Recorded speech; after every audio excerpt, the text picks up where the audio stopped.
എന്റെ 100 ദിന കർമ്മ പരിപാടി ആരംഭിക്കുകയായി. അത് ഒന്ന് സ്മാർട്ട് സിറ്റി നടപ്പാക്കാൻ വേണ്ടി ഞാൻ അതിവേഗം ബഹുദൂരം സഞ്ചരിച്ചു കൊണ്ടിരിക്കുകയാണ്. 2 MLA നിയമസഭയില് മാർക്ക് മുണ്ട് പൊക്കി കാണിക്കാൻ ഉള്ള ബിൽ പാസാക്കി. അത്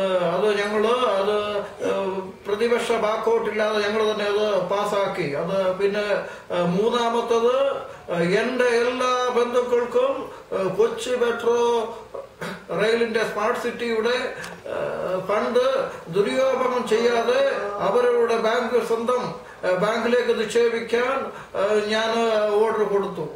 അത് പിന്നെ 4ാമത്തെ കാര്യം എന്ന് പറയുന്നത് കേരളത്തിലെ അധ്യാപകരെ എവിടെ കണ്ടാലും പരപ്രയോഗം നടത്താൻ മന്ത്രിസഭയിലെ അംഗങ്ങൾക്ക് നിർദ്ദേശം കൊടുത്തു. അതാണ് എന്റെ ഇപ്പോഴത്തെ 100 ദിന കർമ്മ പരിപാടി. വിദ്യാർത്ഥികളെ എവിടെ കണ്ടാലും കൂടി നിന്നാൽ വെടിവെക്കാൻ മുന്നറിയിപ്പില്ലാതെ പോലീസിന് നിർദ്ദേശം ഞാൻ നൽകി. അത് ഇത്തരം കാര്യങ്ങൾ ചോദ്യം ചെയ്താൽ പ്രതിപക്ഷ നേതാവിനെ വായി തോന്നിയത് തെറി വിളിക്കാൻ ഞാൻ മന്ത്രിമാർക്ക് നിർദ്ദേശം കൊടുത്തു. പിന്നെ പ്രതിപക്ഷം പറയുന്ന പോലെ കാര്യങ്ങളൊന്നും ഇവിടെ ഒന്നുമില്ല.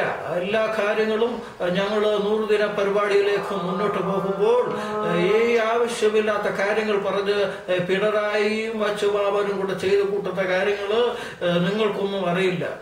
ഇപ്പോൾ സ്വസ്ഥമായിട്ട് ഞങ്ങൾ പോവുകയാണ്. ഇതിൽ യാതൊരു സംശയവും വേണ്ട. എന്റെ കർമ്മ പരിപാടി എന്ന് പറയുന്നത് നിങ്ങൾക്കൊന്നും ഉദ്ദേശിക്കുന്ന പോലെയല്ല. 5 കൊല്ലം എന്നത് 10 കൊല്ലം കൊണ്ട് കേരളം സൂപ്പർ സ്റ്റാർ കേരളമാക്കി ഞാൻ തരുന്നതിൽ എന്റെ ബഹുദൂര കാര്യങ്ങളെല്ലാം കൂടെ ചേർന്ന് ഞാൻ അതിവേഗം ബഹുദൂരം മുന്നോട്ട് പോകും. അതിലൊരു സംശയവും വേണ്ട. പിന്നെ എനിക്ക് പറയാനുള്ളത് ഒരു കാര്യമാണ്. ആവശ്യമില്ലാത്ത പ്രശ്നങ്ങളൊക്കെ ഉണ്ടാക്കി പ്രതിപക്ഷത്തിന് ഇങ്ങനെയാണെങ്കിൽ ഞങ്ങൾ ബലം പ്രയോഗിച്ച് അതിനെ തടയാനുള്ള ശക്തി ഞങ്ങളുടെ കയ്യിലുണ്ട്. ഇതാണ് എന്റെ 100 ദിന കർമ്മ പരിപാടി.